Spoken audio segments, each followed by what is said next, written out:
Good morning and welcome to the Tuesday morning blitz for the divisional round of the NFL playoffs 2023 season. Here we are in 2024. Kale, we made it. We had another Chiefs-Bills game last night. We're recording in the morning for once, so can't call it a Tuesday morning blitz, but this is a nice fresh reaction pod to three very good games out of the four, I would at least say. And boy, it happened again. We'll start with that game and we'll work our way backwards, but we're very fresh off a Chiefs-Bills game, and we can't get Nolan on today because, honestly, I wouldn't want to do that to him. So we're left to break it down. I can't believe it happened again. Can you? Yeah.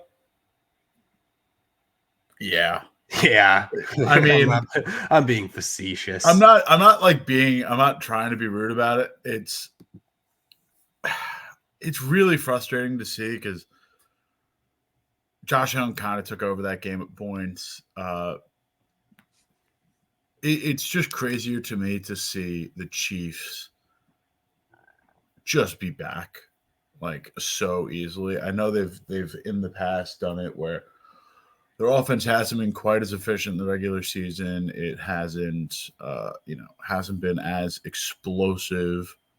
Even last year, where Juju Smith-Schuster, Marquez Valdez-Scantling were their 1 and 2 guys. Like, I think that offense was better in the regular season than this one's been. But the last 2 weeks, they've looked pretty damn automatic. Definitely hurts. Buffalo was really on its last legs here. At stretches playing with 2 active linebackers, just really banged up. I will preempt and say this, my head scratcher now. It was a weird game plan by Joe Brady. The hyper possessive,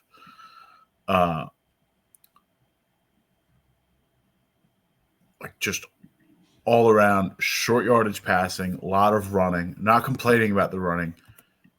Josh Allen played well, but if you look at this passing chart, man, Allen completed 2 passes past 6 yards from the line of scrimmage, and he really only attempted fewer than 10. It was oddly very conservative, and I understand it's the old school way you want to beat the Chiefs: time of possession, bash into them, run through them.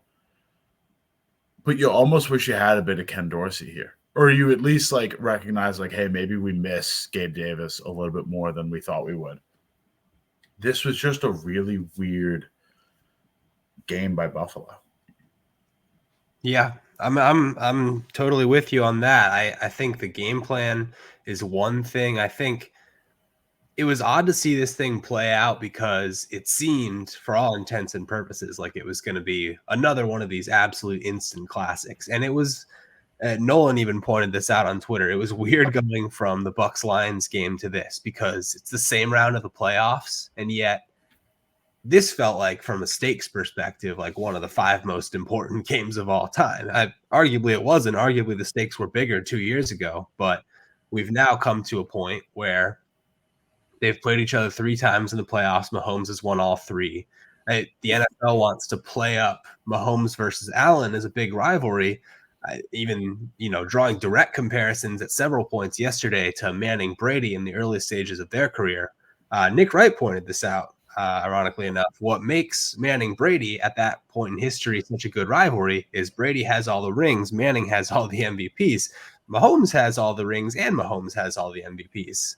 And if you want to go even further, let's say Lamar and the Ravens win next week, then we'll be at a point where Mahomes has 3 Super Bowl appearances in the last 5 years, and then Burrow has 1, Lamar has 1, and Allen's the one out of the 4 who doesn't have 1. So this is becoming a very lopsided comparison. And then if you want to talk about just the fourth quarter of the game, it was weird because it was like both teams knew the stakes and were going, just kind of outside of what they wanted to do. The fake punt is one thing we can talk about. It was just a heat of the moment. They saw, something they thought they could exploit, 10 guys, whatever. And then the Chiefs running that sweep to Mecole Hardman broke my brain. because you have Pacheco running for 8 yards a pop and you're at the 3-yard line. Mahomes is like 16 to 20 for 205 yards at the time. And they're just like, yeah, no, this is McColl's moment to shine. And then neither team scored for the rest of the game, and you end up with a wide right. So you could feel the stakes. It was still a really good football game, but it was also just like nobody had that winning moment that you've come to expect from an all-time classic playoff game. And it didn't leave me feeling unsatisfied, but it just like, that's always going to stick out to me, is like, it was one of those moments in sports, kind of like Game 7 Warriors Cavs, where like the moment is almost too big for both teams to handle for a while. Yeah, it is. It does make me a little bit less concerned about the Chiefs long term, or like concerned about the Chiefs as a threat. That was a weird way of saying it, but like they are really Kelsey, Rice, Pacheco, and they took on a defense that has just been gutted by injuries in the last few weeks, and it's been real tough for them to kind of keep a head above water. But played tough. Whatever credit you want to give them, all good. The quarterback comparison is very funny to me, because it's really like NFL is an accolades driven league, and Allen could feasibly get, and probably will get, MVP votes this year. Leads the league in touchdowns, 41. How many people have put up 41, especially in this defensive-led era of football as quarterbacks? It's just like it's almost Marino-esque at this point, where he's just like, you could tell he's good, and he's just not getting there at all, because there are better constructed teams around him, and there are better, on the same level quarterbacks with better weapons, better protection, better coordinators that are just getting the leg up over him. And it doesn't mean that Allen's not good or not great, but it's just very funny at this stage of his career, like how far ahead the rest of the competition is in the accolades department when Allen's just kind of hanging around. It does put the Bills at a frightening crossroads, though, because this was a really old team. They're not in good cap situation. Diggs, I said last week Diggs was finally going to come around and have a game. Diggs did not come around and have a game. This is beyond what I could have said about my concerns with the Diggs situation last week, and now I really do wonder. Is he back? Does it matter if he's back? I don't know. That final drive is what really scared me. Like him not getting even looked at on that underneath. Allen did have him deep in the end zone. I forget if that was Kincaid or Shakir. But Allen had him deep in the end zone. I just question why Allen was going to the end zone so frequently with 3 minutes left on the clock. Like, you just need first downs. You've spent 57 minutes to this point just eating clock when you can and just marching and leading these slow, methodical drives that are picking up like 4.5 yards a clip. Like, just keep doing that. If they're going to if they're giving you the underneath stuff, take it. And you were starting to win on the outside. I get it. And I can't talk out of both sides of my mouth like that. But like, you were doing it so well for so long. Just hold on to it. Yeah, that was the most obvious moment in the game where they had something and chose not to take it. But I mean, if you want to talk Diggs, I think the moment you have to talk about is the 65-yard drop. You sent the NGS pass chart in the chat, and I'm sure most, if not all, listeners have seen it online already. That white dot that's basically off screen, it's so far to the right. That's maybe the best throw I've ever seen Josh Allen make. He hit Diggs in the breadbasket from 65 yards off his back foot. And I'm not going to say it was an easy catch, but certainly one you would hope that one of the five best receivers in the league would haul in. Because, yeah, it's not just catchable. Like, it was, like I said, in the breadbasket. And I feel like if we're talking like, moments to rue from this game or lasting images for Bills fans from this game, which I'm sure many of the Bills fans have turned us off by now, if that's what we're talking about, but going to do it anyway. For me, I think that's number one. I think that's like the main thing that if I'm a Bills fan, I'm looking back at what's the mental image of this horror story in my brain? It's that super slow-mo of that ball just going right through Diggs' hands from 65 yards on what could have been the signature throw of Allen's career. I mean, people talk like, yeah, Allen's 27. He'll get back there. He will probably get back to a divisional round. Yeah, sure. That's the bare minimum at this point. Yeah.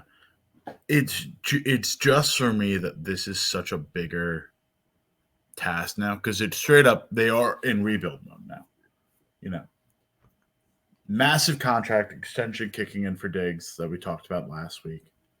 We recognize that the cupboards are relatively bare because they went with a second-year fifth-rounder in Shakir and a bunch of retreads, attempts at finding depth guys and Trent Sherfields and Andy Isabella's, Deontay Hardy's, but this is a really old defense that they had on a bunch of 1 years. They need more safety help. They clearly need more linebacker help. They're set on the D-line, but their D-line is getting old, and none of the guys that they've picked up, the Rousseaus and Ed Olivers, have truly burst into the round one, certified bona fides you'd think they'd really end up being. Even like Kyrie Elam hasn't quite panned out as the CB1 round one that you'd think he'd be. Not even close, yeah. No, but you want to have faith. Like you want to have. This is such a fun and lovable team by personalities. They've got good social. They've got. I hate that that's the first thing I have to bring up, but like their branding is still really strong for a contending team. They're still very entertaining to watch, and at his peak, Josh Allen's awesome. But it's just the seams are weak. Like it's the supports are weak. It's really tough to kind of have the Bills in this moment right now because if they take a step back next year, you don't know when they come back up for air. You don't know.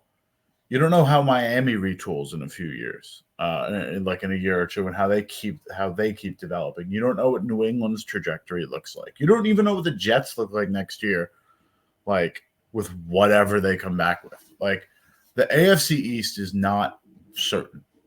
The AFC is definitely not certain, and these contending teams will continue to stick around the top. Like Chiefs window's always open if they have Mahomes. The Ravens are always going to be good with Harbaugh and Lamar. Burrow comes back. Herbert finally has some sort of infrastructure around him, hopefully. Like, it's only going to get tougher from here. And the fact the Bills have to take a step back, I know they got hurt, but this was their window. This was the easiest it's been since 13 seconds for them in terms of a path. Like, this was as good as you were going to get. And it just slipped through your fingers. That's fully how I'm looking at it. Is you go back to 2020 and the Bills are in the AFC Championship game and they're going to Kansas City and they take that 10-0 lead and we're like, wow, like, are the Bills going to do this? And we would have said that was probably 1 year ahead of schedule for them getting to the Super Bowl that year. But you had a 10-0 lead. That was the era where, like, having a 10-0 lead against the Chiefs was basically like starting from 0-0, and the Chiefs end up just walking over them, winning that game. And there's the image of Diggs on the field at Arrowhead afterward, the now famous one. And we're thinking, like, okay, Bills lost that opportunity. The window's just starting to open. Well, now we fast forward 3 years, and they have 3 excruciating playoff losses, all for different reasons. And now 2 of them have come at home. Like the last 2 years in a row, they've gotten outclassed on their own home field. Yeah, I mean, that window's been open for 3 years now, and they have nothing to show for it, and they have a much tougher hill to climb, $43 million over the cap heading into next year to try and retool on the fly and get this thing built back up. And like the Chiefs can build back up next year. They can be better than they were this year. The Bengals are going to have Burrow back. The Ravens look like they're going to be here to stay for a really long time. And we've talked about it at length before. Like the AFC is just the conference of good quarterbacks. So is the best part of the window fully already passed? Is there, I guess for me, it's like, are we even going to think of the Bills as one of the best options next year? Are we even going to think of them in like that top 3 of the AFC like we've seen them for the last 3-4 years? I don't know. It's a scary proposition, I think, if you're waking up in Western New York today to think about the future. It is really funny that just in these playoffs, it is 3 losing teams were playing with house money, had their Super Bowl last week. Nothing, I wouldn't say the Bucs are nothing but up. Packers and Texans are definitely nothing but up. Seven seed and a two barely snuck into the playoffs teams. Didn't even expect to be there. And it is Bills are just moratorium season, full dismantling, like an outright funeral. But isn't that why? Because like it was at least one round before the Bills should have even been like under consideration for going. I mean, I know that's totally a lie because they played the Chiefs and Mahomes, who's beaten them every single time. But like that wasn't the round you're supposed to go out in as a 2 seed from the start. So it's like extra rough that for the second year in a row they haven't even like gotten to the game that would have made or broken their season. Yeah. The thing I did just want to add before we totally depart from this game is that I'm curious where you are on Kansas City going in, because they go and play Baltimore. I don't know where we're talking about them next game or what game we're talking about next, but they go to play Baltimore. The things that the Chiefs have been touted for this year have been, Mahomes still being Mahomes and them having their best defense ever. And I just don't know how good the defense is playing right now, because they didn't have a great defensive DVOA this game. They finish at literal 0. 0 for single game DVOA. The offense is the thing that completely rolled for them, and that mostly came off them averaging 7 yards a clip against a team with no linebackers. Rishi Rice is starting to look a little banged up because he's just taking shots from the pure amount of volume he's had. If it weren't for Marquez Valdez-Scantling getting 2 30-plus yard catches in this game, it is a completely different looking picture for this Chiefs offense. And Mahomes did the damn thing. Let's not take credit away from Patrick Mahomes as a quarterback, because he is fan-freaking-tastic. Did you see what his EPA per play and CPOE were yesterday? No. 0.57 EPA per play, 16 total EPA, 18.2 CPOE, 62.7 expected completion, 81 actual. That's nuts. There's only one Patrick Mahomes. But I wanted to finish this with, until the ending stretch, the Chiefs defense had allowed Allen to complete all but 4 of his throws. There was a point in this game where these two quarterbacks threw, I think, most of the fourth quarter, or at least some of the fourth quarter, had missed a combined 10 passes. I know it was a game manager type stuff, and they were shutting a lot down downfield, but they didn't get to Allen once.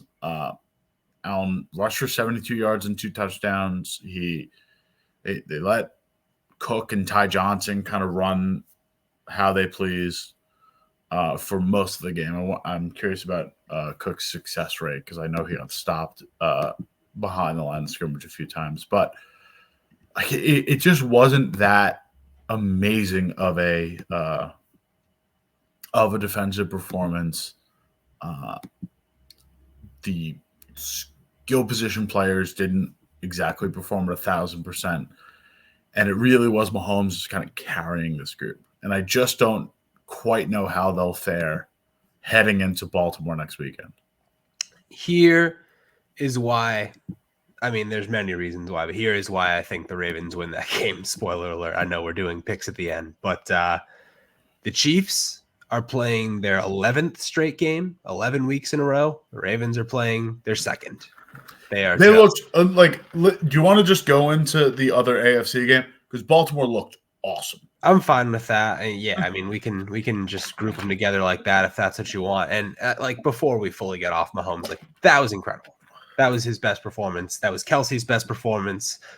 Great run from Pacheco. Of the season, you're saying? Yeah, of the season. But I think that was the game for them. I think they exhausted every last loophole. I think they all got up for that game and they were like, we're going to give 150%. We're going to leave it all out there.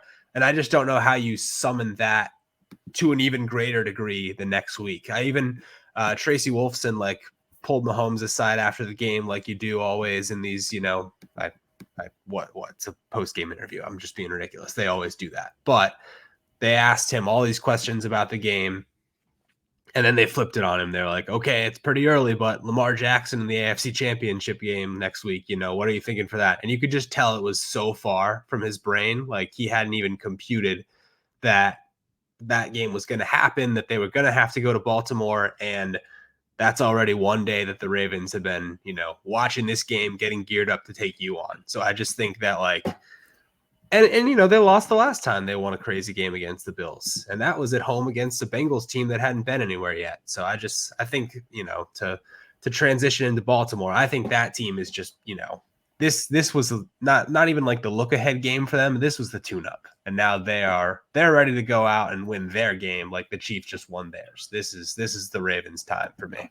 The thing for me about that Baltimore game is just the fact that it was so much more dominant that I think the games, like the final score, let on. I think D'Amico Ryans at one point, I know at least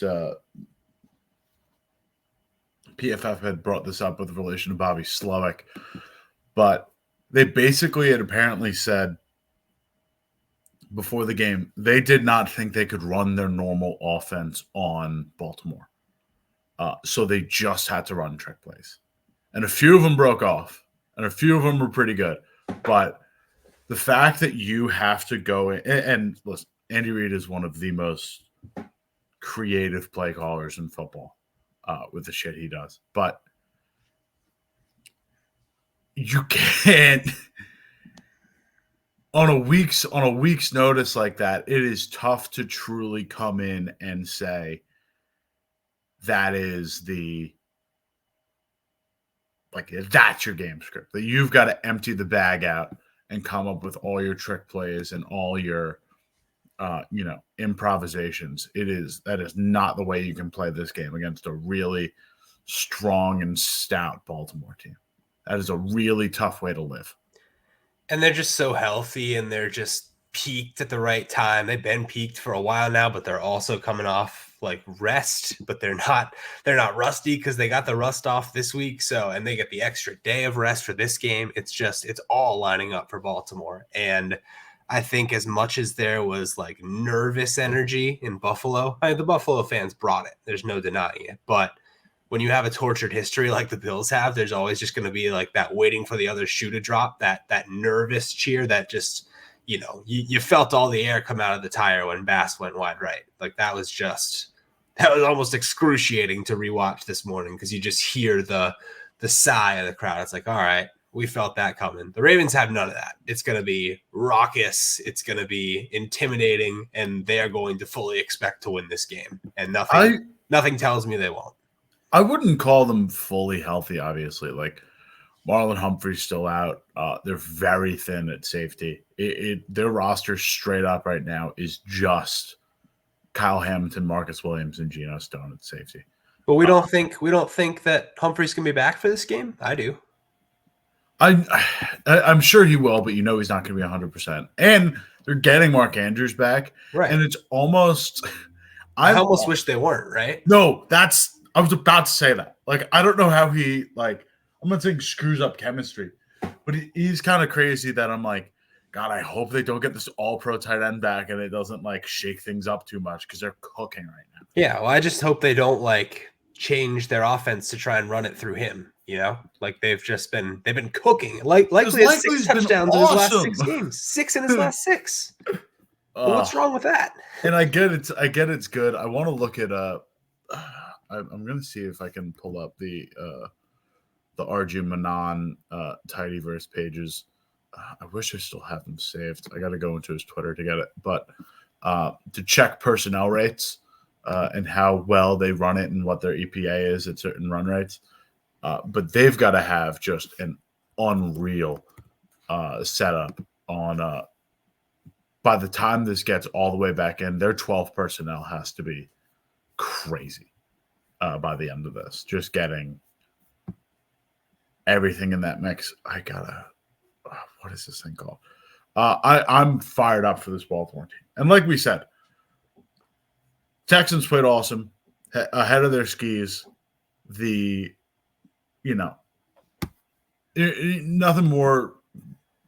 better you could say about them. But, Baltimore's front seven, crazy. Their ability to snuff out the run, pretty damn special. I don't know however many ways you want to spin this one. This is a damn good group of players. Put up a minus 31% defensive DVOA in this game.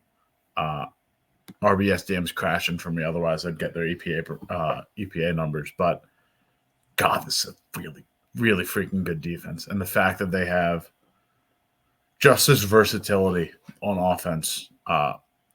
The running back room is obviously super banged up. No Dobbins, no. Now I can't remember. I want to call him Keyshawn Nixon. Keaton Mitchell. But Gus Bus is just ever reliable. They've just been running with it. Dalvin Cook looks good. It's just the offensive line at this point. It's you could put whoever back there and they're picking up a couple of yards. I agree. And it's not, that's the 8th subplot that I'm most worried about for the Chiefs and for the Texans in this game, right? This was we talked about last week. They would have to go on this total insanity run where they beat the number 2 defense, then they beat the number 1 defense, and then they beat the Chiefs, and then they beat the number 3 defense probably in the Super Bowl. So it was time for them to go. And when I knew it was over, it was pretty early on when you think about everything has to go right for the Texans in this game, and they got drops early. Dalton Schultz right in the hands on 3rd and 10 or whatever it was for 30 yards, just right through him. Those are the type of things where you're not going to get a chance to right that wrong later down the line. The Ravens are going to come back. So even the fact that they get the punt return touchdown, which was awesome, and get it to a tie game at halftime, you're thinking that you have to be up at that point because the Ravens, they take a half, they knock the rust off. The offense hasn't fully gotten cooking yet. It's going to, and it started early and often in the second half. Lamar. That's all you really. There were people acting weird about Lamar's game, they just read the box score and saw he had 152 passing yards and that he didn't have a good game. Lamar was untouchable, especially on the ground game. And even when they needed a throw from him, it was always there. I don't see any reason Lamar can't do that for 2 more games and win this team a Super Bowl. I know I'm looking pretty far ahead, but if he's the guy he was on Saturday, I find it tough to believe anyone's going to be able to hold him. Oh, for sure. It is. I'm hoping it holds out. I'm hoping he stays as dominant as he's been. All these Tidyverse apps are crashing for me. I'm not sure why. But so I can't pull up the Baltimore stats by personnel. But this is just a real special group. I don't want to totally ride out my Super Bowl pick from preseason and give too much credit to that. But this is I think you do actually, which is good to be encouraged. Honestly, no, I mean I get it, but this is just such a crazy group that it's tough not to be all in on them. Just winning this outright. 3.5. I know the Chiefs are good. I know it's Mahomes. I know it's Reed, and I know it's a really strong defense. But I don't know how Willie Gay is going to look with that neck injury. Your Chiefs D starting to get banged up. Weren't able to pressure Allen, or they were able to pressure him. They weren't able to bring him down. And Lamar is just as mobile as Josh Allen. Lamar had one of the according to shots, had one of the best single game rushing performances for a quarterback ever in the DVOA era. At least Lamar had the 6th best rushing performance by DVOA ever, or by DYAR ever, and in the playoffs, it is second only to the record-setting Colin Kaepernick game. Yeah, I mean, pretty good company. That's kind of what it looked like. It was Kaepernick light. It was, you know, how Allen, he does that thing where he just bulldozes everyone, and then he does like kind of the choppy step, like goofy looking fake slide, and that's like his one move in the open field. Lamar's bag in the open field is stupid, and the way he can just sort of like stop and let the guy go by him while he like kind of pulls his legs back and does a little whoop. It's ridiculous. I mean, it is straight up. It is the video we saw him put on in high school. Yeah. The stop and go at the goal line. It is crazy. He's been able, that's the thing you do to embarrass people in high school that are, playing out of their heads and have no level of control or training. And he's doing that to professionals. He's doing that to people that make 9-10 figures a year playing football. So, God, he's impressive. Yeah. No, I just don't see how that team's losing at this point. And I guess historically when we've said that about a team, that's right when they lose. But yes, Abby, shut up about it, bud. Let's what pipe stake down. do I have? I don't have money on the Ravens. This is just for pride. I don't care if they lose. That might be good content. Who knows? But I think they're the cream of the crop right now. Yeah, I don't have too much more to say. I'm excited for that game, but I just think it's going to be like the Baltimore show. I think this is their time. You go back to 2019 when they were 14-2 and had the 1 seed and everything was good. And then they just got stunned by Derrick Henry in Baltimore. And you think about the winding road it's been to get back to this place where 3 straight, essentially season-ending injuries for Lamar, including in 2020, the playoff game against the Bills, where he gets out in the second half and can't play. And then we've just always kind of not necessarily factored them in because he's been hurt, but they've been this same great roster all along, and they've only kept adding to it and building up that defense to be as historically good now as it is. And now they're here. Now they're just unquestionably the best team because Lamar's the guy, but they have so many other guys around him. And now that they have the guy healthy, it's almost like they were a sleeping giant this entire time while all these other teams were duking it out with Lamar on the sidelines.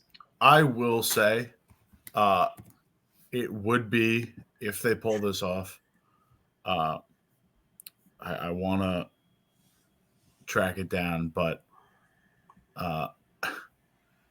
the Ravens put up the highest weighted DVOA ever through the divisional round. And should be noted that one of the teams on that list is the 2020 Buffalo Bills. 2020. They're the 5th highest team by weighted DVOA in the DVOA era. They're the ones that lost to Chiefs in the AFC Championship. Go figure. But I want to find he tweeted a lot, so it might be tough to track down. But the Ravens have also faced the second hardest, if they win it all, will have faced the second hardest regular season schedule of any Super Bowl team and finished with the 1 seed. They are second only to the '08 Steelers. So not only is this team, incredibly talented, they are also battle tested. Like, this is a team that has seen some shit and have come out on top. The thing is, like, have they even? I agree from like their schedule on paper has been tough, but how much shit have they really even seen? Like, arguably their toughest game was the one they lost against the Browns, and they also had that weird choke against the Steelers in the fourth quarter early in the season. But every game on their schedule that was like, okay, this is the toughest game, they just wiped the floor with the team that was on the opposing sideline. And that Niners game is the freshest in the memory. But how about that Lions game? Because we're talking about the other team that they might see in the Super Bowl. What was that, 38-6? Yeah. That was just they cleaned their clocks. And that's always been the thing Lamar about Lamar. Threw for 350 on them. Granted, that was without CJ Gardner-Johnson, which all right, did a little bit. Like, I'm not saying it's one guy. It's a crazy run, though. They stomped the Jaguars. They stomped the Niners. They steamrolled the Miami Dolphins. Right. I mean, they just made work of every team they were supposed to kind of challenge. Yeah, the Seahawks were the 2 seed in the NFC at the time when they played each other, and it's the same thing that happened to the Lions. That's been the thing that's been in their back pocket all along. Is Lamar's 20-1 now against the NFC in his career? They just don't know how to. You can watch as much film on Lamar as you want, but until you play against him repeatedly, you have no idea how to keep him in the pocket, how to catch up to him in the open field, how to even like bring him down because he's so slippery. Like they are not ready, and the Niners arguably will be more ready, but either NFC team is not ready for the Ravens in the Super Bowl. Yeah, I think that's the big takeaway: is that you just have to. It's weird. It's weird to kind of say you just have to experience Lamar to get a grip, but I you were kind of talking about like, Ravens have an extra day of prep. They've got a little bit more scouting ahead of them. It is, it's a beast to play against. And Kansas City, I'm not saying they're on the back foot with one fewer day of rest or whatever, but it is he's played the Chiefs 4 times, and he's only won one of those games in 2021. But they've just never had a receiving corps like this. They've just never had this good of a group. And that's like not even the thing that totally matters for them, but you're right. Like, it is something that they haven't had before that they can fall back on. They have so many different ways they can beat you. And I don't see how one of those doesn't come to pass. So I feel better about that game than I do the other one, honestly, even though the Niners Lions is the bigger spread. So which one of them do you want to talk about first? Are we talking Lions or are we talking Niners? Well, it depends. You want to be positive or you want to be negative? We were just pretty gushingly positive coming off a brutally negative segment. So listen, I'm here to go whichever way you want to go. Let's talk Niners. Because I don't know, you are from the San Francisco area. You have watched historically more Niners football than I have. And watching this game, the Packers kind of took the swings that they needed to make this competitive. They jump on the ball first, and they get a score out of it, opening the game with some first drive points. They get a couple bad breaks in there. I think if the weather wasn't a factor, that last love interception doesn't happen. If the spot toward the end of the game or the on the second drive, that 3rd and 1, Jones looked like he crossed the first down marker and he was marked short, but Packers then kind of have to start playing a little catch-up ball. Most of the fun stuff happened in the second half. But this just doesn't look like the 49ers team we've come accustomed to. I don't know if it's just that Brock Purdy hasn't played fantastically in the rain. I don't know if it's a I don't know how much that affects the Packers offense overall. I don't know how much you can take away from the loss of Debo because he's reportedly currently 50-50 for the NFC Championship. But this just doesn't feel like it just wasn't as dominant a game from San Francisco as I thought we'd be seeing to this point. You know, Brock Purdy physically threw for a lot of yards, but missed some pretty easy balls. Is not as accurate as he's typically been. There's mostly a McCaffrey game, in my opinion. Like a lot of big plays from Kittles and Jennings, or Kittle and Jennings, and Ayuk. A couple clutch moments here and there, but like by volume, this was very much like the Packers just barely not being able to keep up. And I'm just worried about it because like the Packers defense has been so bad. And they've picked up a little bit in the playoffs. They were able to handle business last week against the Cowboys. But it scares me that this was so close. I know Love has been awesome. I know Love has played really well. Slipped up a little bit here. Jones crushed. But just a tough, weird game from San Francisco's perspective. I don't know where you're at with this. I agree that I didn't like what I saw, but I also think that there's a world historically where they lose that game and they, it in many ways, it like directly mirrored that Cleveland game earlier in the season, right? Where they should win. Who even was it for Cleveland in that game? Was it PJ Walker? I think. Yeah, it was PJ Walker. And they just, Debo goes out with a shoulder injury early in the game. It's raining. It's like a stiffer defense than you expect, and Purdy is just not on his game. And I think the fact that they at least won, I mean, obviously we're talking about their season's over if they lose, so it's obviously better to win. But I think it like in a weird way, it's like kind of a good gut check for the Niners that they were able to get that done, because even the 2 weeks after the Debo injury in the regular season, where they lost the next two games and everyone said the sky was falling, A, they did that without Trent Williams, and Trent Williams is very much still here. B, Purdy actually played fine for the most part in those two games. They just lost, but Purdy was okay. And I think that, like, as much as I don't trust him to be the driving force behind the Niners championship run, like just him, they still have enough supporting cast existing around him, and that's assuming Debo doesn't play. If he does play and is anything close to himself, like they're pretty much fine. And like the weather forecast seems to be fine for San Francisco this weekend. I really just think like 80% of it for Purdy was like tiny hands, wet ball, don't throw well in the rain.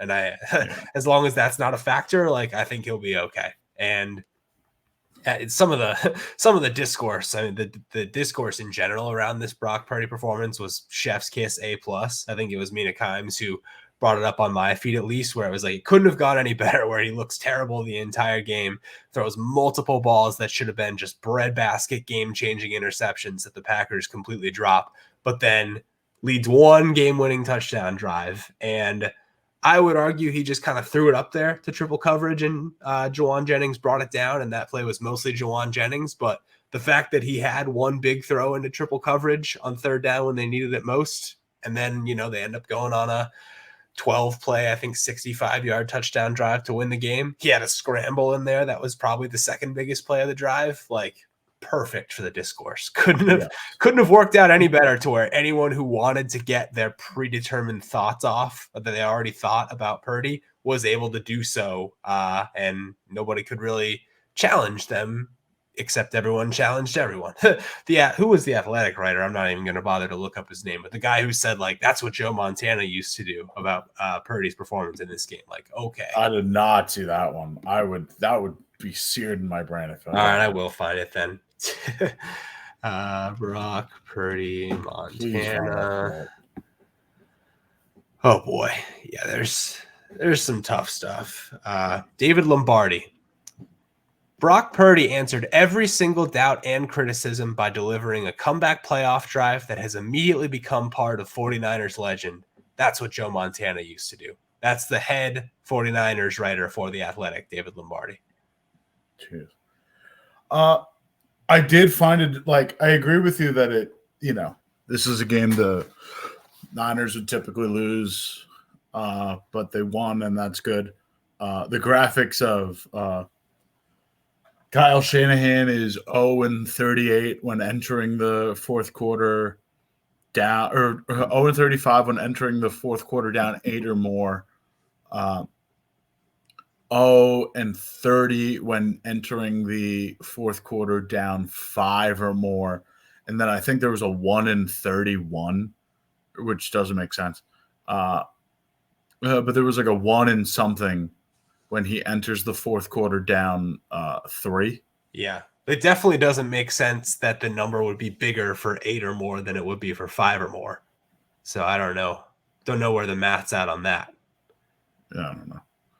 Either way, he didn't win before, but now he has. So yes. Congrats for the monkey being off the back. Yes, that is a major one. It's just the fact that I get worried about, like, this is clearly such a talented team. My issues with them are thus. Feels pretty front 7 dominant at this point. Like, it's like kind of just Travarius Ward out there. On the, am I wrong in saying that it's kind of just like their secondary is one man, their secondary is Ward and dudes. It's no disrespect to Lenoir, it's no respect to Deshaun Gibson. It just, without Hufanga, they've always been relatively thinner at corner this season, especially with just how deep they are in their front 7. And, as we saw, Drake Greenlaw, pretty big part of their coverage plan as well, linebacker. Fred Warner, same thing, dominating over the middle.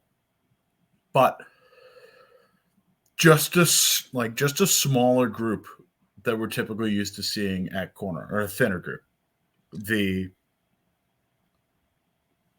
I just worry about that. And I worry about Purdy's going to be fine in dome. Not caring about that too much. But, what's the ceiling on? I just feel like I'm being a little bit too negative. I'm so in on Baltimore. I'm just so in on Baltimore. And I mean, we should be focusing on this championship game matchup first. That's what I'm saying. Where I'm jumping ahead of myself, because I think Detroit has a very realistic chance of winning this game.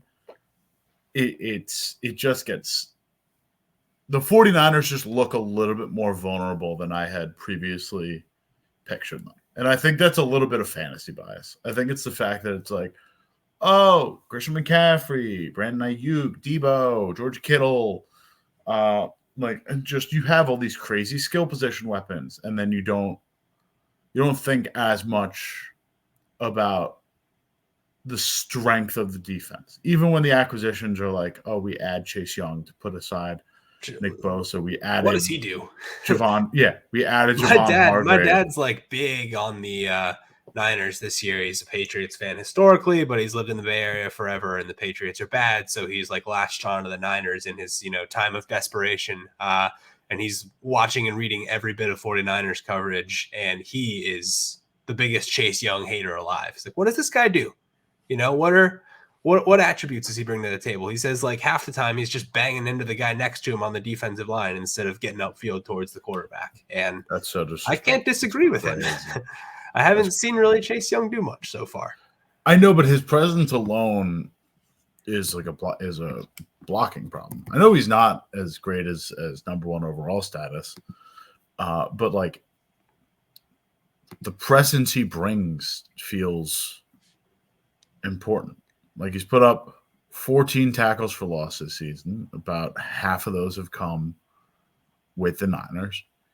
He's racked up 50 pressures this season, 20 quarterback hits. Like, the sacks aren't totally coming because it's not his legitimate role, but he's genuinely put up 5 pressures in a Bucs game a while ago, very deep in the season. I wish that Sports Info Solutions kept postseason game logs on top of the regular season game logs, but like, he's been cooking. Like, he's put up genuine numbers for this 49ers team, like, since the trade. So he's not getting when you have Nick Bosa, Arik Armstead, and Javon Hargrave, you're the fourth mouth to feed on sacks. Like, you're not turning in as many sacks post game. But if you're doing charting stuff, the pressures are going to be there. Like, you are still a presence. I mean, his pressure numbers are still down from earlier this season in Washington. And like, if you just because he's the one there. It's different. You're on the Sports Info Solutions page, it's like, we just thought this guy was going to be such a different player coming out of his rookie year when he gets 35 total points saved than the next 3 years where he puts up a combined 35 total points saved. Like, he's just not been that guy. I'm being a little hyperbolic, and keep in mind, this is like, I'm also delivering anecdotes from my dad, who basically made the same Brock Purdy, Joe Montana comparison to me over text in the same day that the Athletic writer made. My dad texted me, said, I was reminded that Joe Montana in the catch game threw 3 picks and lost a fumble, basically insinuating like maybe Purdy's better than Montana. So I'm being a little hyperbolic on Chase Young. I don't think he's a bad football player, but the Niners were thinking, or Niners fans potentially, I don't think the Niners thought they were getting like a legitimate number 1 in the league, 2-headed monster at defensive end, but he's more of a complimentary piece at this stage in his career than I think we expected him to be. I wouldn't even go that far. It's just, I think it's a scheme thing at this point. I think what Hero Rivero has going there right now is just like, defensive line isn't just, we have 4 guys. Like, we're not sicking guys like dogs at the quarterback. That could be I will say you're talking Steve Wilks, right? Steve Wilks, not Hero Rivero. Sorry.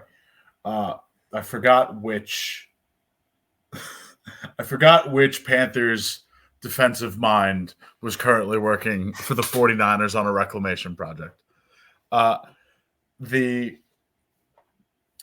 issue is, like, you're not scheming up pressures for Chase Young. You can scheme up pressures for Bosa, and you can play games scheming up interior pressures for Armstead and Hargrave. But in terms of like getting your guy yours, Young is a presence who kind of has to earn his more. Young is just a guy who's a part of the system and along for the ride. I don't think he's like getting the benefit of all of these, like, tackle misses an assignment because he's got to cover a stunt and that allows a guy to run free, or he's not getting put in certain positions where like Hutchinson was in the game for the Lions, where like Hutchinson is the direct beneficiary of understanding the limitations of blocking an empty trips personnel, and like understanding the limitations of that specific offensive play call where people are like, oh, that's a missed assignment. Like, Hutchinson just ran free. No, that's a defensive coordinator recognizing that, like, these are the blocking limitations of this scheme. These are the assignments that linemen have to check. If I do one little extra thing, Hutchinson gets to run free. That's what has to happen. And like, Young, like I said, is, he's the weak side edge and he's the fourth mouth to feed on this defense. He's not getting the direct beneficiary. It's not stat padding because it's like just good play calling by a defense, but like, I'd argue his numbers are a little bit depressed because he just kind of has to earn everything. I would like to talk about the Green Bay Packers, and please, no offense, Kale, but I don't want to do it with you.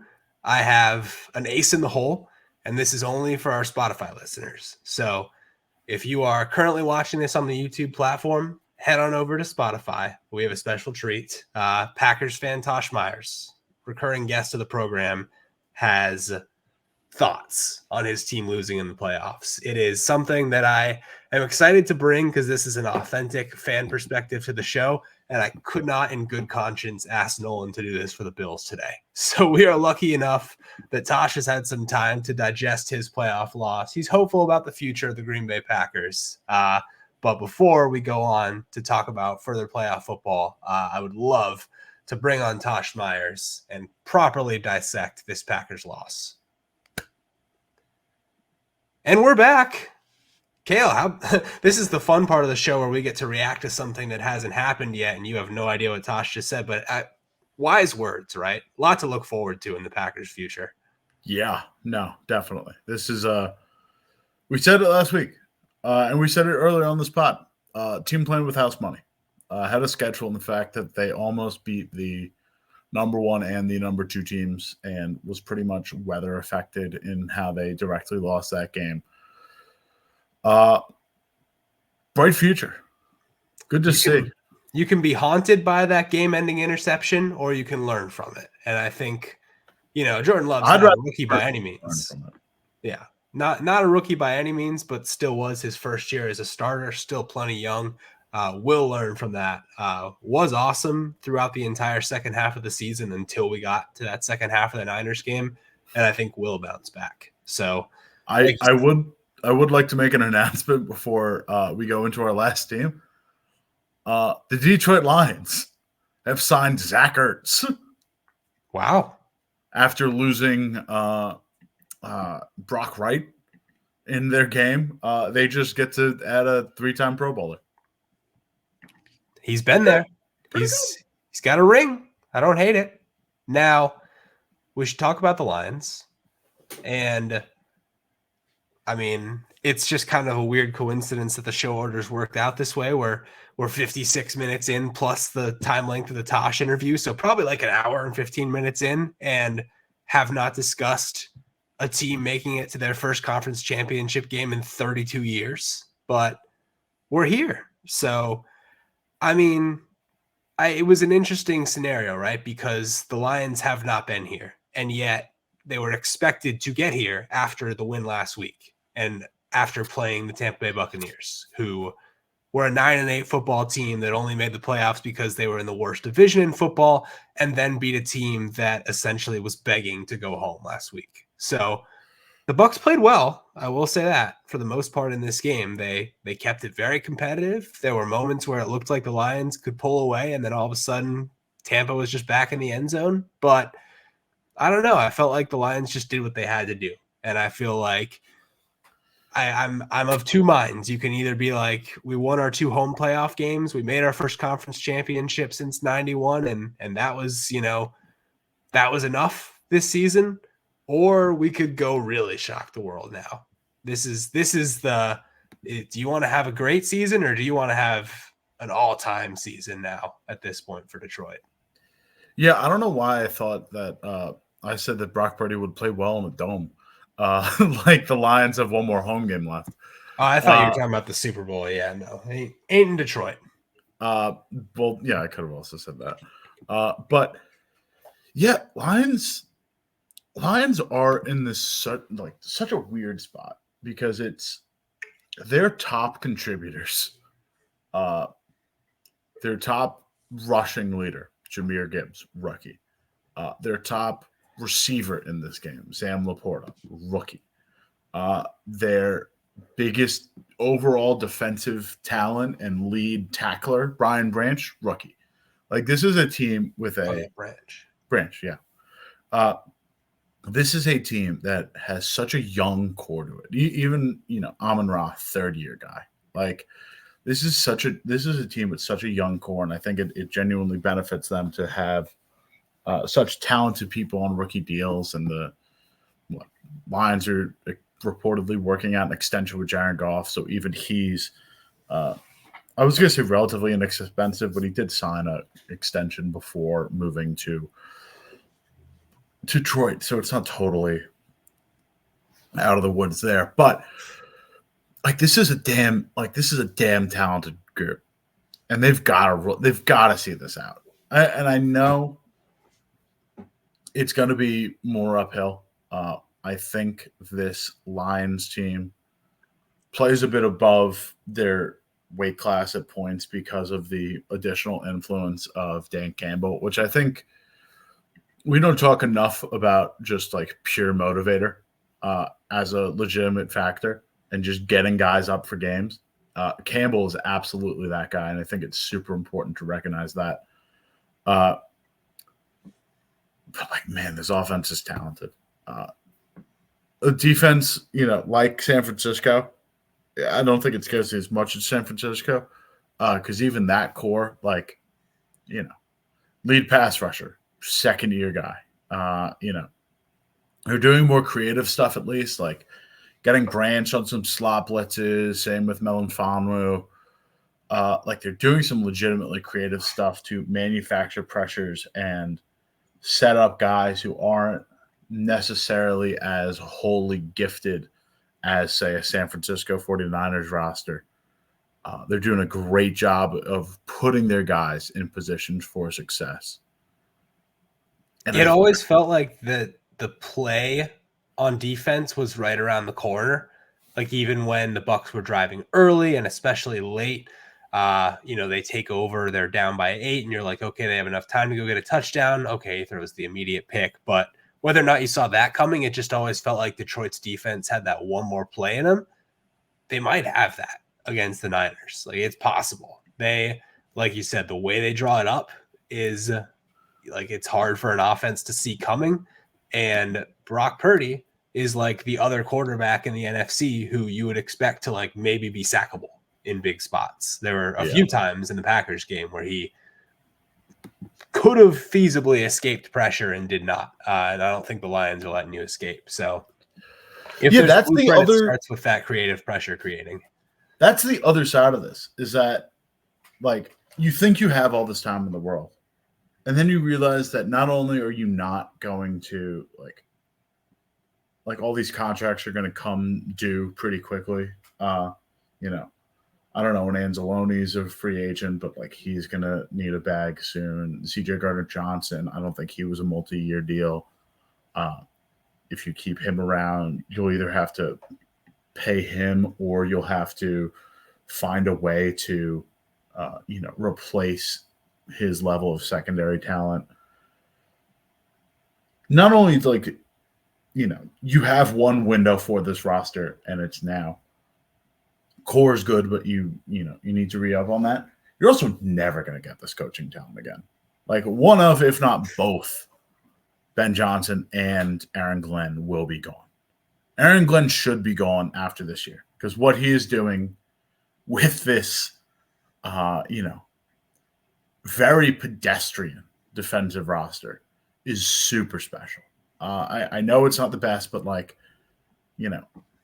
just getting to Baker in key moments, putting him on the ground. Baker got sacked at least 4 times in this game.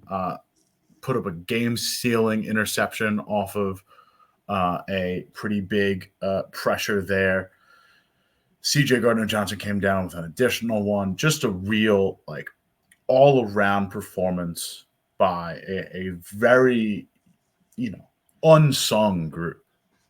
Yeah, I mean we're not saying anything we haven't said before on this show, but it's all culture with Detroit, right? Like it's a thing that they've been building for 3 years that's now coming to fruition. And I think, one thing that maybe we didn't point out last week, even though we may have glazed over it, was there was a moment last year where, things were going pretty far south and, the year 2 trajectory of this Dan Campbell movement didn't seem to be going the way it was. And they brought up on the broadcast, there was a time when Sheila Ford Hamp, the owner, who's only been the owner for 3.5 years, was brought to the mic last year and asked to basically answer for Dan Campbell and say, how much time are you going to give this guy? And she's like, we're not bailing.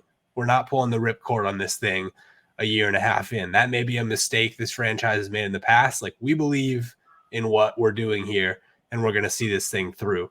And now that it's coming to fruition, it's okay, regardless of what happens the rest of this year, you have to trust that that's going to stay in place when you lose potentially both coordinators, when you lose some of these guys who get the bag in free agency. You have to trust that, like, just the not only the roster and the culture, but just kind of the overall team ethos that you've built is gonna carry the day, and they're gonna be able to pick up the right guys and bring them into their fold. I hate to bring up like a Patriots comparison, but it's like it didn't matter who was wearing a Patriots uniform for a while there, right? Like they had a system, and they brought in the right guys who maybe hadn't been there before, but they knew were going to be able to play their style of football. And I think that's what's going to ultimately ensure the Lions are still a factor in the NFC for the next few years is the Dan Campbell culture and what they've bought into. Now, they also have a lot of cap space, so it's entirely feasible that they could not only sign some of those guys back, your Anzalonis and or your CD Deuces, but like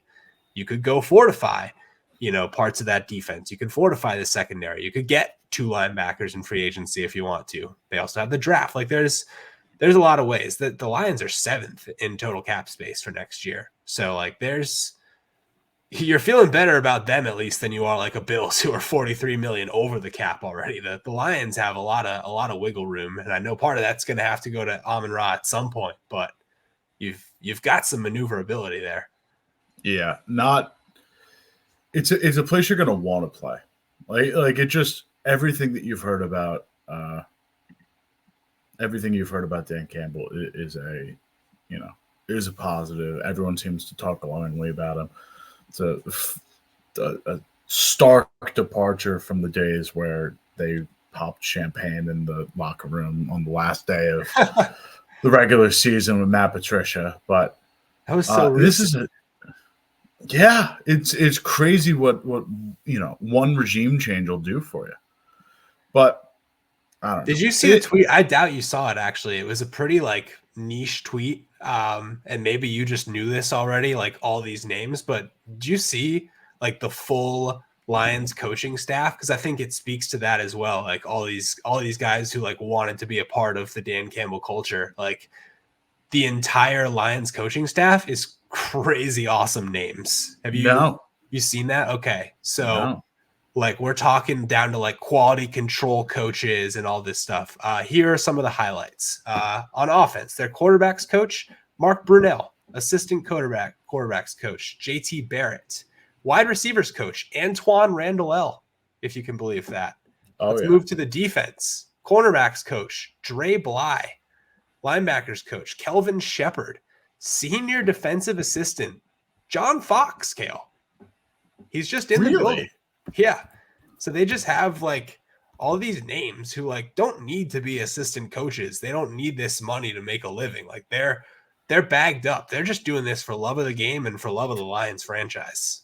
It's even like seeing like Calvin Johnson come back or Barry Sanders back in the fold. Like folks that just had totally sworn off this entire regime are just back. Like that's the kind of presence change that a guy like Dan Campbell offers you. It's very refreshing. And I don't know what happens next week, but I'm looking forward to it, if only because it's going to be if it's when we give Campbell's flowers and it's the end of this run, so be it. But they're going to go out swinging. Like they're going to come out and Glenn is going to throw together some unique pressures and some coverage changes on the back end. You're going to see Ben Johnson pull some shit out of his bag, like that fake tackle trap kick outside to I forget if it was Gibbs or Montgomery, but like Penei Sewell moving in space is a threatening thing, and getting him doing that a lot more is going to be cool. I don't know. That play was almost the coolest play of the entire playoffs. I think it was Gibbs, and he got like tripped up, actually a yard short of the first down. But if he breaks that, he's got 50 yards, maybe a touchdown. And you're right, like that was sick. And the way like Sewell's just a runaway freight train, and I would top 5 guys I wouldn't want to see pulling around the edge coming at me. It's basically him and Trent Williams. Yeah, and we'll see. Like losing Jonah Jackson that game's tough. We already talked about the replacement to Brock Wright, but you just don't know how this is going to pan out. And I'm just excited, like more than Chiefs Ravens, because I'm sure that's going to be a good game no matter. But this is the game I'm more excited to really hone in on, because this is we're getting the best offensive mind against arguably one of the best, one of my favorite coaches in football, because he's one of the most analytically driven guys. He is one of the most,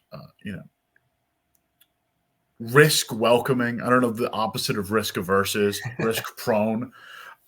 With two of the most impressive young coordinator minds in the league, or just new coordinator minds on both sides of the ball, and they're gonna get cooking, and I'm very excited about Detroit just dumping the bag on the table and seeing what they can put together.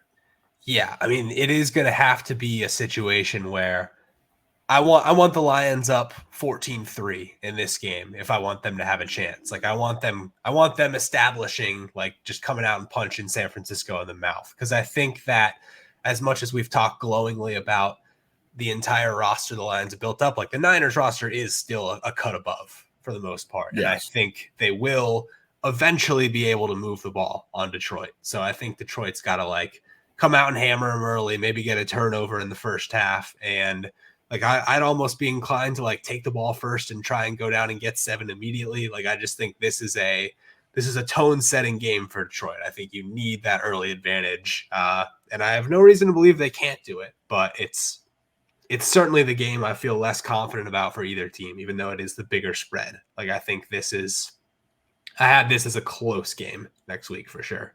Yeah. Game balls. Talk about, so before we move on completely from that game and talk game balls, I had like an honorable mention head scratcher.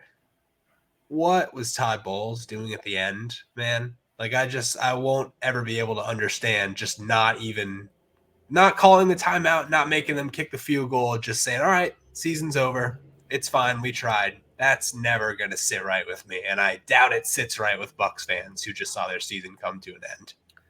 It's, I said this to you before the pod.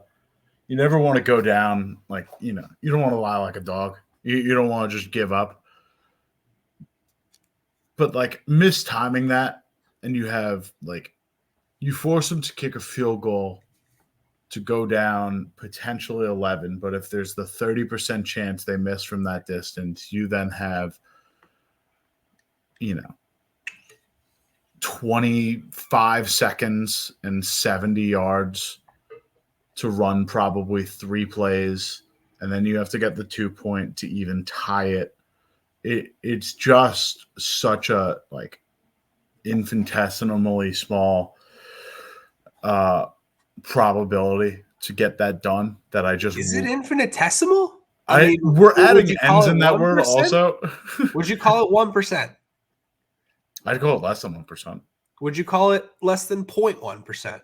I don't think so. I'm sure win probability graphics did. But that's because then you have they weren't necessarily factoring in the chance that they could take that time out. But it's like a 30% chance that they miss into I'd say a 5 to 10% chance they're able to get down there in 25 seconds, into a 40% chance they convert just to tie it, into another 40% chance that they win the they win the overtime period. So we can literally do I'll call it 0.75 for the drive, or the 7.5% for the... Yeah, it is it's less than 1, more than 0.1. It's 0.36 I've got. I just think it's just worth doing trying, head man. math quick. If Bill Belichick had just said we don't need to pull out the full bag, we're down 28-3 in the Super Bowl. I just don't understand. Just make them kick the field goal. Who cares? Yeah. Is it like, is he worried about etiquette? Is he worried about Dan Campbell being mad at him? I don't think it's an etiquette thing. Goal? I don't think it's an etiquette thing. I think it's just getting the, like, I don't know. Yeah, I guess try it. There's no harm in trying. Tried and failed than to never know. Yeah. Crazier things have happened in the history of sports. I just don't get. And like, especially because it's Michael Badgley, who, yeah, he hasn't missed a kick with the Lions yet, but he's missed a lot of kicks in his career, and he's 77% in his career between 40 and 49, which is okay, but this is 48 we're talking about, so let's bump that 77 down to maybe 72. And yeah, you're right, like, those kicks get missed all the time. Like, why not just try? If he makes the kick, great, our season's over, we tried. If he misses that kick, we got a chance. So I'll never understand that. That was almost my head scratcher, but I had a better one. So we'll move on, but shame, Todd Bowles. For shame. Game balls. Game balls. Offense, Lamar. One of the best rushing performances in playoff history. Likely MVP. About as good as you can get. Hell yeah. Ball out Ravens. That was about as impressive of a win as you could have asked for. Yeah, I have not only do I not have qualms with that, I have no response to that. We've said all we need to say about Lamar earlier in this podcast. And equally, you could just say almost the same things about Patrick Mahomes and give him an offensive game ball. But I think that's boring. So he's got enough game balls in his career. I don't need to give him one. I'm going to give mine to another guy who probably has a lot of game balls, but I think this is a deserving one. Christian McCaffrey. We talked a little bit about like this being a Christian McCaffrey game. There were times he looked a little bit banged up in this game. There were times he looked a little bit bottled up in this game, but he just kept coming. He ends up scoring the last 2 touchdowns for the Niners, which are the 2 most important touchdowns.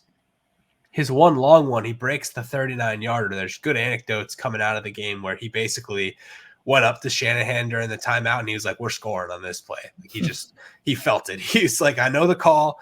I think I know the look we're going to get. And it's like, I think we're scoring here. And it's like, I hope you're right. And he was right. He broke it pretty easily. And then, there have been all sorts of times throughout history where, teams get down in the red zone late in the game and you think like, oh, it's a matter of clock and how early do you want to score, whatever. You still got to punch it in. And 3rd and 1 from the 6-yard line, like, McCaffrey could have been stopped at the 1 there. McCaffrey could have been bottled up behind the line, but no, it was just such an easy touchdown because he's Christian McCaffrey and there's nobody else close to him in the running back world right now. So as much as it wasn't like the biggest game of his career, he still had 98 on the ground, 2 touchdowns, and another 30 in the passing game. So I'm going to give it to him because he, to me, was the driving force behind the Niners not fucking up in the first round of the playoffs. Yeah, he is damn good. He is an impressive player. And let's see. And that's why you do that trade. Carry him in NFC. Yeah, I get it. It is impressive to be not only the best rushing running back in the league, but also one of, if not the best receiving running backs in the league. Just a one-of-one talent that we like, a once in a generation kind of a guy. I'm glad he stayed healthy this whole time too. The entire discourse of the last 5 years in smart football circles has been how running backs aren't important, right? And even those people have often said McCaffrey is the one running back who does matter. But you think about the biggest trade acquisitions in the last few years and how spectacularly the quarterback acquisitions have failed. The McCaffrey one's already paid dividends. And if they win a Super Bowl, then it's going to be a historically great trade that the Niners will always be able to look back on and say, yeah, we needed something to push us over the edge. We got the one transcendent talent at this position that can completely change the trajectory of a game and therefore season. So I have nothing but good things to say about the Niners having the courage to make that trade, knowing that they were probably they were in a bidding war with the Rams. They were probably going to be seen by the industry as having overpaid for Christian McCaffrey, but they did it because they knew that was the piece they needed to get them over the edge. And it's worked out so far. Defense. I'll go. Defensively, I'm going to give my game ball. There were 2 choices. There were 2 game-stealing interceptions, and you could have either taken the guy who had 2 interceptions Or you could take the guy whose game-sealing interception was also the first of his career, third-year player. So maybe I'm a sucker for narratives. I'm a Lions homer at this point, whatever. I'm wearing the hat, but give me Derek Barnes. Give me the game-sealing interception for the Detroit Lions. Good locker room speech after, too. Not shocking. I would call it like an 8 out of 10 locker room video from the Lions this week, but that's probably just only that low of a rating because last week's Lions locker room video was like a 16 out of 10. So, maybe it under-delivered a little bit from the emotions perspective for me, but still like really cool to see him get his game ball, him turn to the team and give his talk about like, this one belongs to the linebacker room. Everyone believed in me. There's other people that maybe could have given up on me after 2 not great first years in the league. And he stuck around and he got his pick in the moment where it couldn't have mattered more. So Derek Barnes, defensive game ball. Yeah, no, two teams, both in the NFC, very much defined by their linebacking core. For the Lions, like talk about the high round pick and Jack Campbell. I speak a lot about Alex Anzalone as this big reclamation project from the Dolphins, just kind of defined that front seven. And Barnett gets lost in the mix. He is very much as part of that group as anyone else. So getting that moment out of Barnes is a huge play there. I will go with the other guy though. I will go with Dre Greenlaw. 2 picks on a guy who had thrown 1 pick in his last like 8 games or 9 games. The 21-to-1 touchdown to interception ratio no longer stands, and just helped seal it for the Niners. Just stamp of approval there. Fully agree. The only other thing I want to bring up about that one is how many millions of people around the world were screaming, go down, go down, go down, go down, go down. Stop. Take a knee.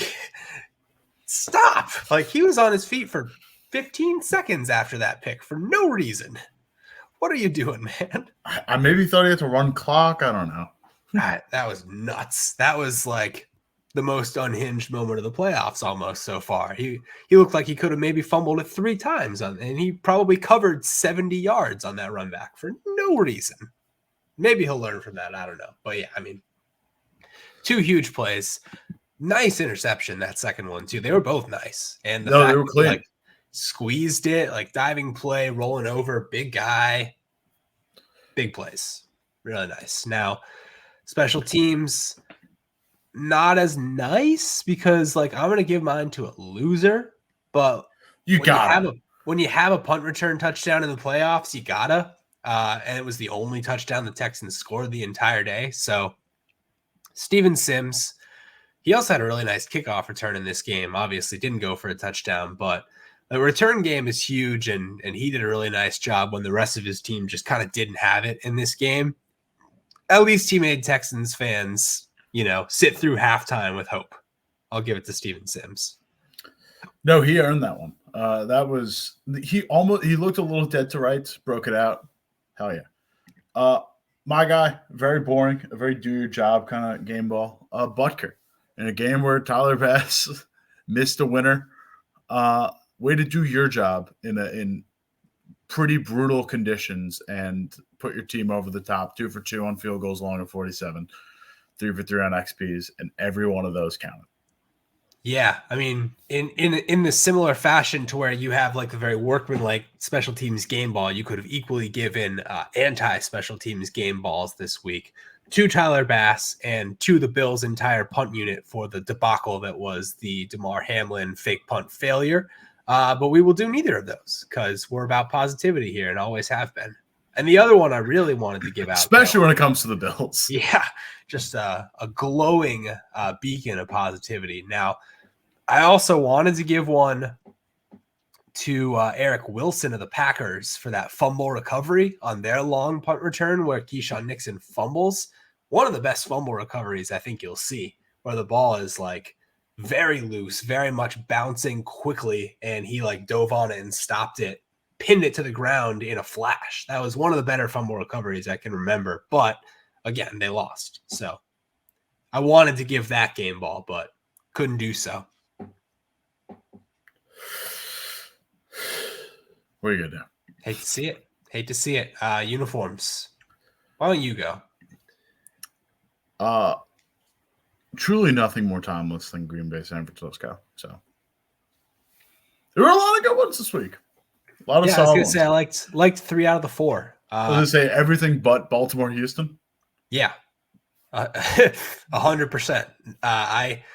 I would have gone Green Bay, San Francisco if I didn't go Green Bay, Dallas last week. That essentially just feels like two sides of the same coin. So I'll shock the world a little bit and go Tampa, Detroit. It was a good one. Well, it's going against one of my like typical rules, which is that like the all blue look is not good for the most part. But for whatever reason, it's like it's aged well with that Detroit team specifically, where it kind of like meets the overall vibe of that. You know, it's indoor stadium. It's not like your traditional intimidating football atmosphere. It's only intimidating because the fans are so loud and those uniforms are pretty loud. So that's like, it's kind of all come together to create an intimidating vibe. And like Honolulu blue and red and pewter is a very interesting color contrast. I'm excited again for Lions Niners because it's another very interesting color contrast. Like hard to go wrong, blue and silver against red and gold. I do think the Lions are going to wear the white pants with no striping on the sides, which is going to suck for the uniform matchup and probably make me lean towards picking the other game this week in the uniform department. But for now, we'll celebrate the Lions and their uniform choices for this week. Give them flowers while you can, because who knows how long they'll be around. Yeah, those pants should be banned. Continue.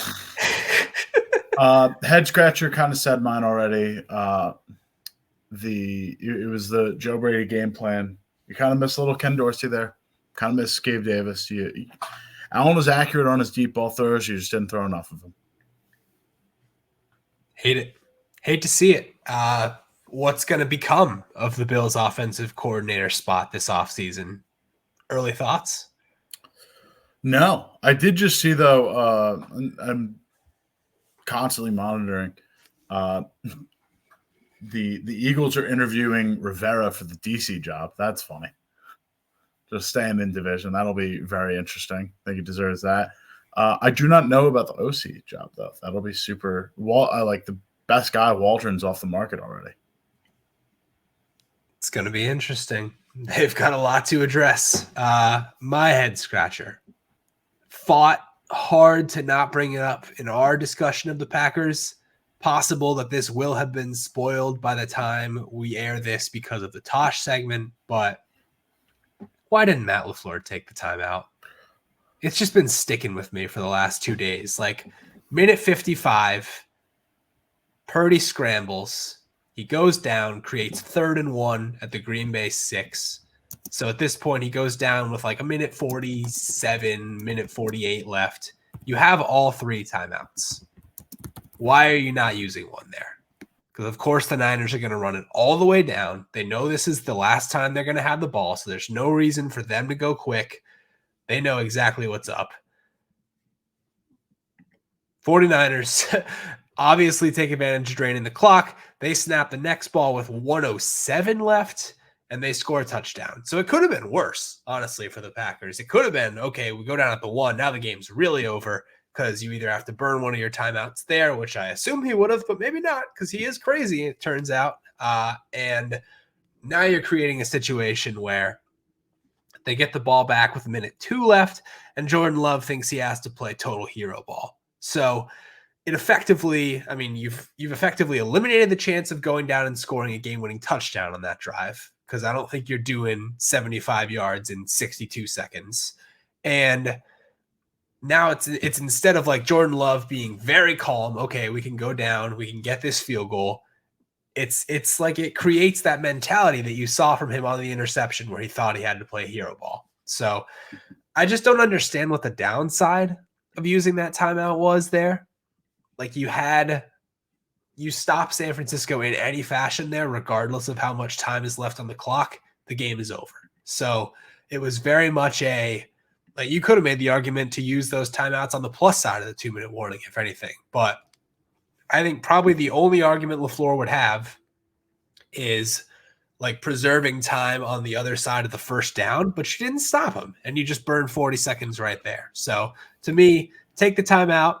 If they don't score on the next play, take another timeout and try to preserve as much of that minute 50 as you can for your quarterback. Cause like nothing's more valuable than time. And you literally burned through 40% of that time on one play clock in between downs. It really is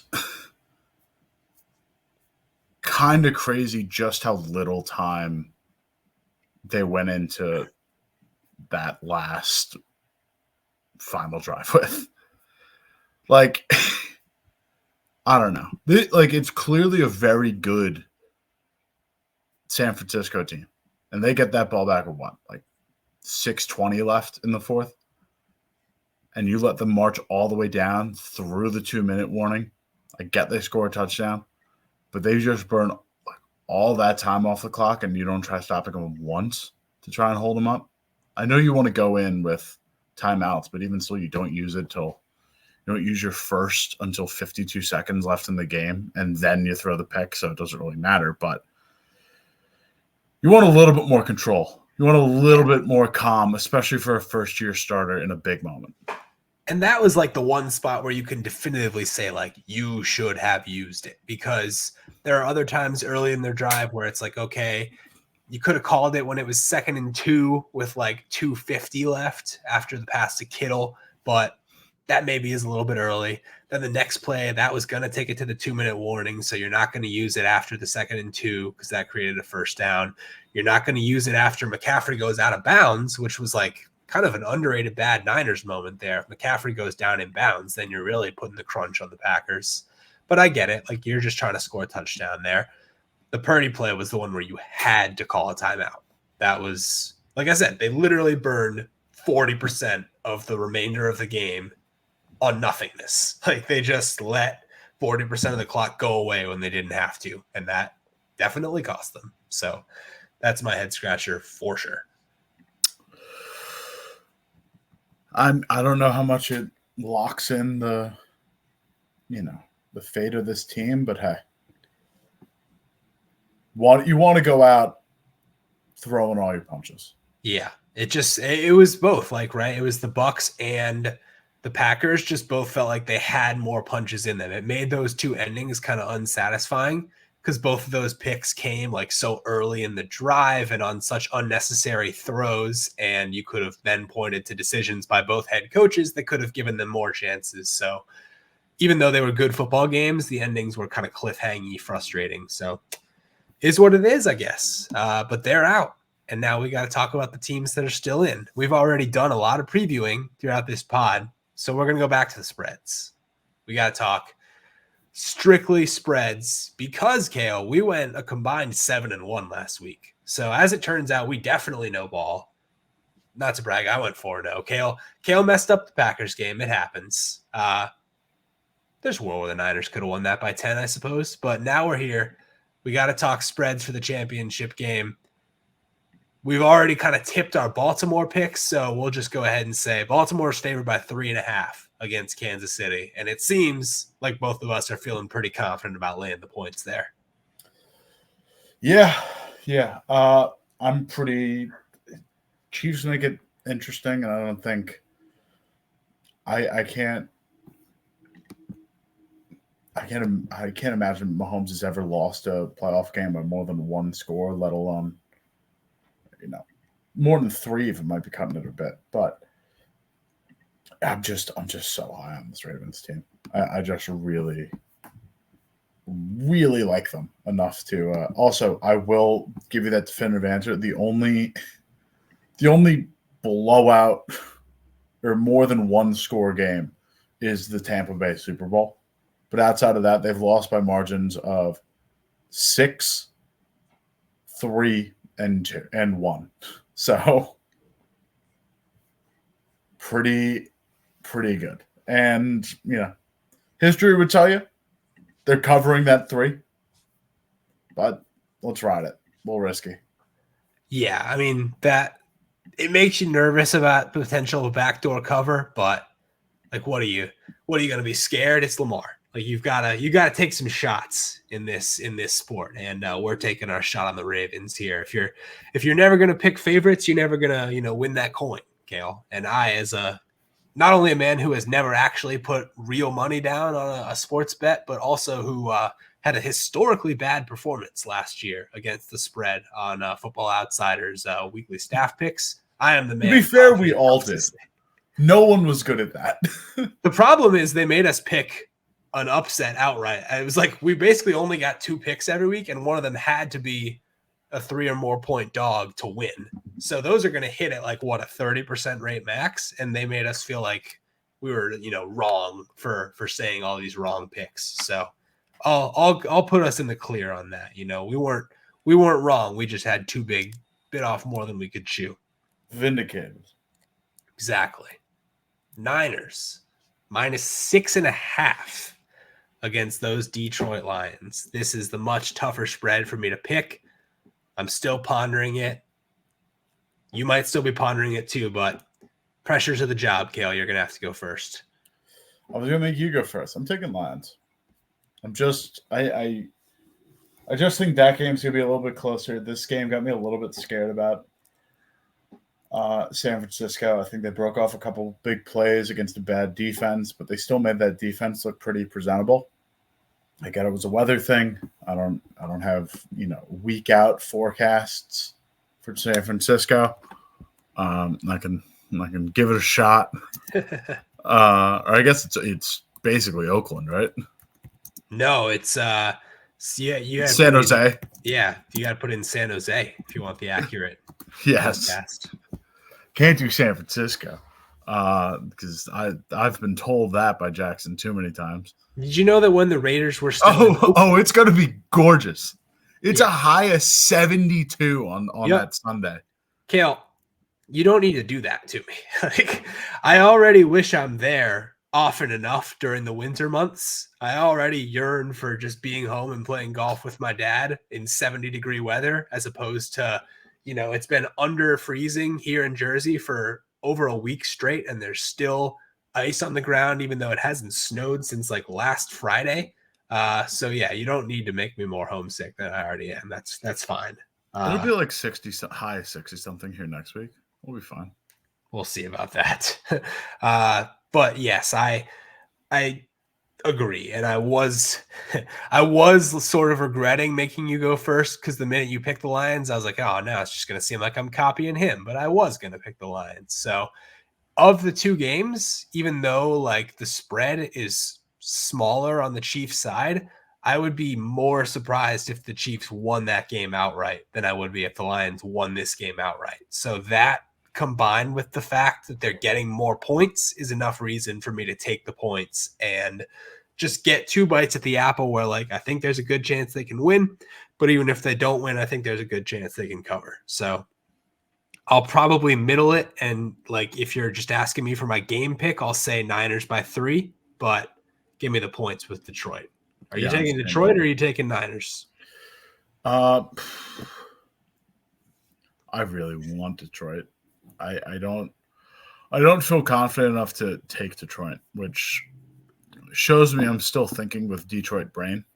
Like, I'm still thinking like a Lions fan. I'm not thinking like the team that they really are. But I will. Do you want to be good or do you want to be great? I will go with the Lions cover, Niners win. Yeah, I think that's the right pick, and I think don't let your Detroit brain sway you on that one, because I still think the Niners are better. But it's going to be a very good football game, and I wouldn't be surprised if they win.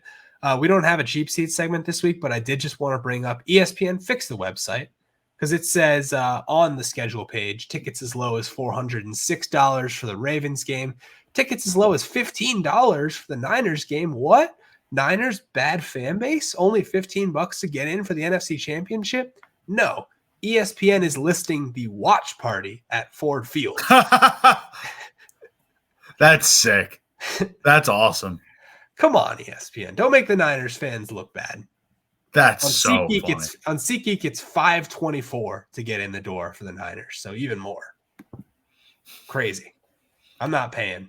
I'm sorry. I'm not paying $500 to watch a football game under any circumstances. I'm not paying $15 to watch a football game on a TV screen.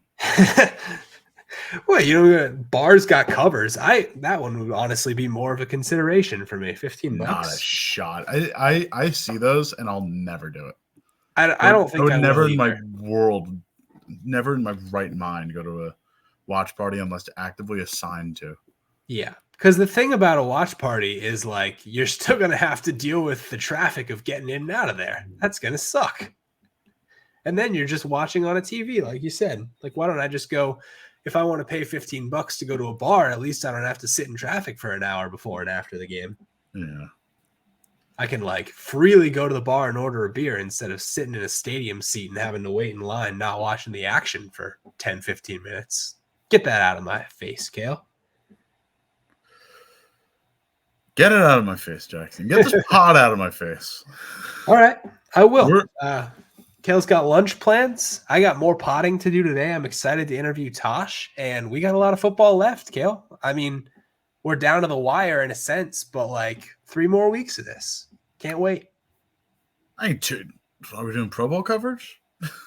Well, we gotta do a little tasty nugget about the Super Bowl. We got a post and pre. Yeah, little pre, not a 2-hour episode, but we gotta do a little wet the beak. Little media week best of, probably some hiring cycle stuff. We'll get there. I mean, we're gonna find some props. Like there's a lot to talk about for sure. Super Bowl props are one of the greatest times of the year. Yes, they are. So digest that, get ready for the conference championships, but what a week it was and how much there still is to come. Can't wait for it all. For now, he's Kale, I'm Jackson, and we will see you next Tuesday. See you.